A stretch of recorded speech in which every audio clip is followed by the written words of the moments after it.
Alors, donc, je m'appelle Marie-Béatrice Nadège. J'ai décidé de me mettre à mon compte il y a 2 ans et demi suite à un plan social économique. Je me voyais plus du tout travailler pour un patron parce que j'estime que l'investissement ne paye pas.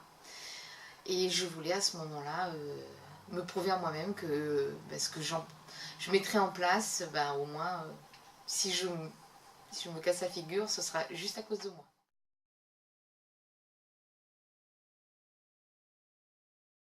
La Béquille de l'Âge est une structure donc, qui est agréée par l'État au service des personnes âgées essentiellement, mais nous faisons aussi des actifs à la demande. J'ai racheté cette petite structure donc, qui a 7 ans d'existence, qui avait un effectif d'une pas tout à fait 30 personnes en place, mais qui n'allait pas très bien financièrement. Beaucoup d'investissements sur la première année, beaucoup de temps, beaucoup de temps de soi.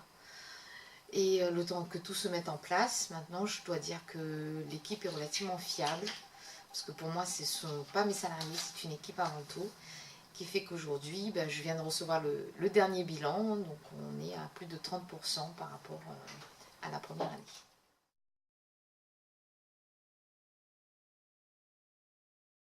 Alors, la CSDL, je faisais des recherches internet sur le meilleur moyen d'être accompagnée dans ma démarche.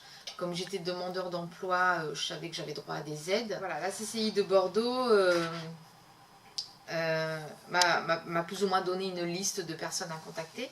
Donc j'ai appelé le CSDL. Ils ont été très très réactifs parce qu'on est tombé sur une période, on va dire, de vacances, ce qui est impossible quasiment en France aujourd'hui sur les périodes de juillet-août de trouver des gens pour travailler. Et finalement, ils ont joué le jeu tous les deux, que ce soit la CCI, parce qu'ils sont en partenariat avec le CSDL, a fait en sorte de monter mon dossier pour qu'il soit présenté début septembre.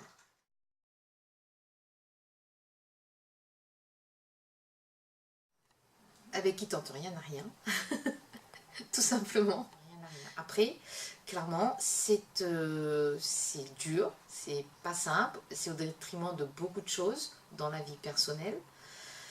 Mais il y a un choix à faire, c'est comme tout. Je n'ai pas de regrets, si c'était à refaire aujourd'hui, je le referais. Non, vraiment, moi aussi j'ai eu des doutes, j'ai eu beaucoup de doutes même.